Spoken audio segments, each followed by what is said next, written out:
Salut les Dramavores, aujourd'hui je vous retrouve pour parler du troisième drama des 4 dramas donnés par Dramaworld Jewelry. Et cette fois, on va aller, comme promis, à Taïwan avec un classique, Autumn Concerto. Conseillé, vu, fini, et maintenant je vais vous dire ce que j'en ai pensé.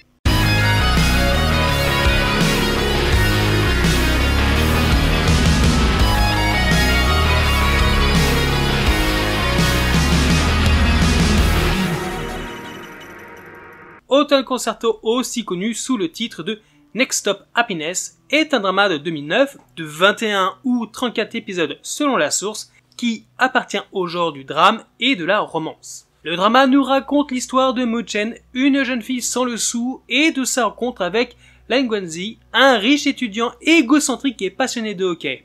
Après quelques mésaventures, les deux jeunes gens tombent éperdument amoureux, jusqu'au jour où on révèle à Guanzi qu'il a une tumeur au cerveau et que ses chances de survie sont faibles. Prétextant une opération capable de doubler ses chances de survie, la mère du jeune homme fait fuir Mo Chen de la ville avec le meilleur ami de celle-ci. 6 ans plus tard, les deux jeunes gens se rencontrent à nouveau, elle en tant que mère célibataire d'un enfant de 5 ans dont il est le père, et lui, avocat, qui ne se souvient plus d'elle et fiancé à une autre. Le destin leur permettra-t-il d'être à nouveau ensemble et de pouvoir enfin former une famille? Rien qu'à la lecture du résumé, tu sais déjà que ce drama ne va absolument pas être drôle. Autumn Concerto est un drama qui est considéré par beaucoup comme un classique. Et effectivement, quand on regarde sur le net, je trouve que très peu de personnes qui ne l'ont pas apprécié. Mais, vu qu'il s'agit de mon avis, je préfère vous le dire cash, je suis très mitigé sur ce drama. Il faut dire que le drama date de 2009, soit il a 12 ans aujourd'hui. Clairement, déjà que j'ai du mal avec l'image des dramas de 2011 ou 2012, il était clair que, à ce niveau-là, ça allait être très compliqué pour moi d'apprécier. Déjà parce que l'histoire aujourd'hui, malheureusement, avec tout ce qu'on a vu, toute l'expérience qu'on a engrangée ces 12 dernières années, eh bien, paraît complètement peu original, très basique, en gros, du déjà vu. Du déjà vu en mieux fait. Même si pourtant, ça change pas mal de la fille éprise d'amour qui va suivre son aimé partout où il ira ou vice versa parce que ils ne peuvent pas vivre l'un sans l'autre. Le drama montre que c'est faux et que chacun est libre de ses choix. Et que non, les sentiments ne peuvent pas forcément rester les mêmes après de longues années de séparation. Ce qu'on nous fait très souvent croire dans les dramas. D'ailleurs, on se demande même en regardant le drama, au fur et à mesure du visionnage, si au final, il y aura un happy end. Ça doit être une romance, mais en regardant le drama, on n'est pas si sûr que ça. Parce que même si les acteurs sont plutôt bons, ou je dirais plutôt corrects, qu'ils jouent avec justesse et qu'ils ont aussi une certaine présence à l'écran, ce qui les rend très attachants, ils ne font pas non plus des étincelles. Je dirais que c'est un peu le minimum syndical. On a pourtant une héroïne forte, à la fois moralement et physiquement impressionnante pour avoir élevé seul son fils sans l'aide de personne en lui inculquant des valeurs. Elle se révèle beaucoup trop souvent passive dans les situations où elle devrait s'expliquer, devenant alors muette ou n'ayant absolument pas l'écoute de son interlocuteur qui ne veut pas la croire. Et de l'autre côté, on a un héros détestable dès le début, mais qui va très vite changer, car son cœur va faire la connaissance de l'amour, pour ensuite changer constamment de personnalité, d'humeur, au fur et à mesure des situations, au point que lui comme nous, on est complètement perdu sur ses réelles intentions. Cependant, le drama a un point extrêmement fort, c'est qu'il n'a pas peur de mettre en avant pour un drame un enfant de 5 ans et jouer jusqu'au bout sur la notion de confiance que l'on peut accorder aux enfants. À partir du moment où il est apparu, c'est pour lui que j'ai suivi le drama. Il est devenu ma seule raison de continuer le drama et de me passionner pour son histoire. Il m'a vraiment impressionné car c'est lui et seulement lui qui permet de faire avancer l'intrigue. En gros, si on avait dû juste se focaliser sur ses parents, sa mère et son père, je pense que le drama aurait été peut-être un peu chiant. Mo Chen et Guanzi évoluent uniquement grâce à lui, et le fait que ce soit au travers de lui que leur relation s'exprime, que ça soit par amour ou par destruction, eh bien j'ai trouvé ça très bien et surtout admirable. Sans parler de sa relation extrêmement touchante avec sa grand-mère paternelle, alors qu'au début c'était mal barré, mais à son contact elle va évoluer et changer petit à petit pour alors devenir beaucoup plus humaine. On a alors des scènes extrêmement touchantes entre deux. Par contre, les personnages secondaires à foison, en veux-tu, en voilà, ça c'est très moyen. Certains servent à quelque chose et apportent vraiment un plus, bien qu'ils finissent par disparaître parce qu'ils ont rempli leur office. Mais d'autres ne servent tellement à rien que ça finit par être chiant de les voir à l'écran dans des monologues cacophoniques juste insupportables. Par exemple, la mère de Huataye. En parlant de ce dernier, c'est sans doute le personnage que j'ai le moins apprécié. Je ne dirais pas qu'il sert à rien, mais il n'apporte pas grand-chose. Il n'était pas nécessaire à l'intrigue.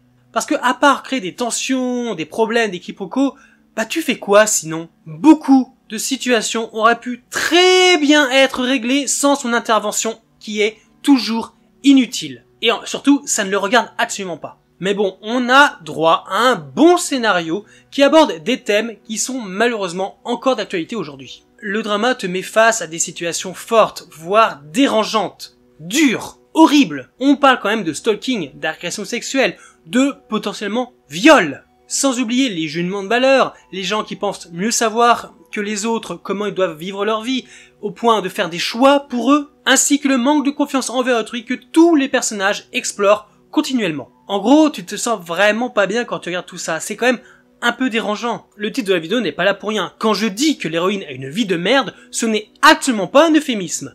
Même dans les situations positives, il y a toujours une merde dans sa vie.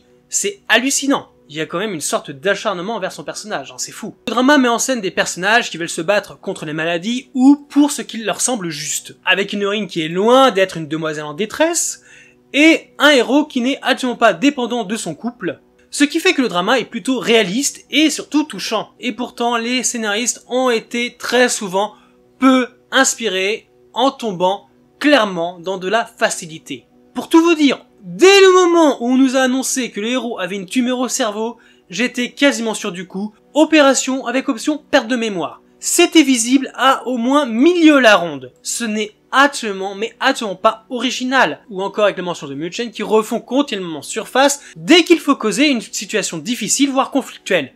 Il y a quand même d'autres moyens de faire avancer ton intrigue. Et qui plus est, moi perso j'ai trouvé qu'il y avait quand même énormément de longueur. 34 épisodes pour une telle histoire, c'est trop long et surtout, ça a été mal géré. Mais pourtant, le drama s'est quand même débrouillé pour bien gérer les relations amoureuses et faire en sorte que les personnages ne soient pas tous dépendants les uns des autres. Et ça, c'est très bien.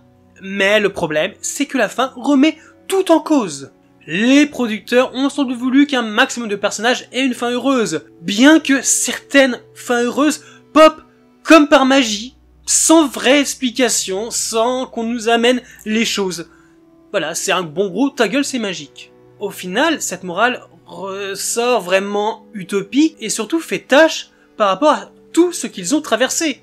Et enfin, côté technique, le drama se défend plutôt bien au niveau de la mise en scène, bien que le rendu à l'image ainsi que les décors font malheureusement extrêmement kitsch. La réalisation est assez fluide, même s'il y a énormément de longueur au niveau des personnages secondaires dont on se fiche complètement. Et le montage, mais oh mon dieu, ce montage, mais quelle horreur! C'est quoi ces interludes qui brisent constamment l'action, l'intrigue, le rythme? Sérieusement, qu'il y en ait une au milieu, ok, pourquoi pas, on est habitué avec les animés, d'autres séries, mais là, il y en a au moins 4 ou 5 par épisode. Et le pire, c'est que ces interludes sont spoilantes. Je suis désolé, mais tu regardes les premiers épisodes et les interludes, tu les vois tous les deux avec un enfant.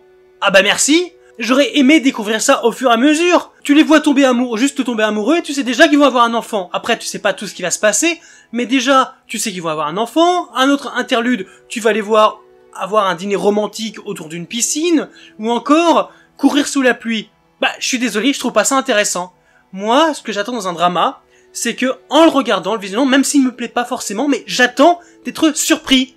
Et avec ces interludes, ça a cassé toute la magie. Pourquoi ils ont fait ça? Je comprends absolument pas. Quant à l'OST, elle est classique, mais fait partie intégrante du drama, bien qu'au final, elle soit quand même très redondante. Un peu de diversité aurait été appréciable, et surtout, parfois, il aurait fallu vraiment checker les niveaux sonores.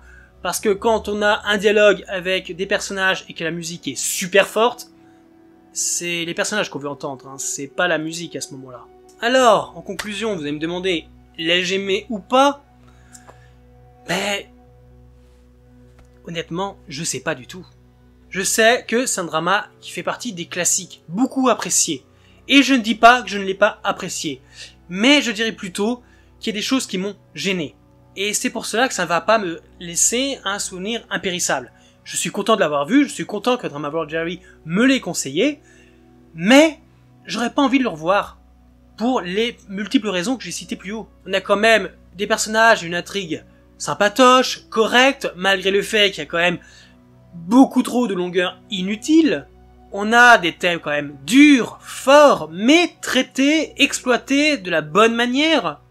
Un petit acteur juste sensationnel, horriblement mignon et attendrissant, et surtout des évolutions humaines comme il faut. Mais d'un autre côté, on va pas se le cacher, le drama a très mal vieilli. Il est aujourd'hui kitsch et peu original, gâché par des interludes inutiles et spoilantes, un comble. Il a des sous-intrigues peu intéressantes et surtout trop de remplissage. Du coup, je sais pas trop, j'ai un peu le cul entre deux chaises, et la question c'est même pas est-ce que je l'ai aimé ou détesté, non, je pense tout simplement que c'est la conception même du drama qui m'a gêné. Surtout quand on le voit en 2021. Il a 12 ans le drama. Et aujourd'hui, on fait plus des choses comme ça. Honnêtement, si je l'avais vu en 2009 ou quelques années après sa sortie, je pense que je l'aurais aimé, conseillé, et il ferait même partie de mes classiques personnels. Mais là, en 2021, j'en suis pas si sûr. Par contre, je pense que c'est un drama à voir au moins une fois dans sa vie, pour sa culture personnelle, pour voir justement comment les dramas ont évolué au travers des années, en termes d'intrigue, en termes de construction, en termes de gestion. C'est intéressant pour ça. Et surtout, si je dois vraiment le conseiller pour une chose, c'est juste pour le personnage de Xiaolei, le petit garçon de 5 ans qui vole la vedette à tout le monde dans le drama. Donc, si ça te tente de le regarder, je t'y invite, honnêtement, je ne vois pas pourquoi tu ne le regarderais pas, ça risque de te plaire, selon tes goûts. Moi, pour le coup, je suis désolé, mais ouais, il a mal vieilli pour moi, ça a été très dur à passer. J'ai apprécié de le regarder, ça restera un bon souvenir. Voilà, je pense que j'ai fait le tour, j'espère avoir été clair dans mes propos. Est-ce que j'ai bien réussi à vous exprimer mon avis sur ce drama, qui au final me laisse quand même une impression assez mitigée. Il y a des choses que j'ai aimées, d'autres moins, et voilà, tout simplement. Et c'est dommage. Je pense que si certains choix n'avaient pas été faits, j'aurais eu une meilleure appréciation du drama, et j'aurais plus eu un ratio de 60-40, plutôt que là, je suis vraiment, 50-50, je sais pas trop quoi en penser. Mais pour le coup, toi, qu'est-ce que tu as pensé si tu l'as vu? N'hésite pas à me le dire en commentaire pour qu'on en discute, bien évidemment, j'aime beaucoup avoir votre avis. Et puis on se retrouve très bientôt pour une prochaine vidéo. Bye les Dramavores!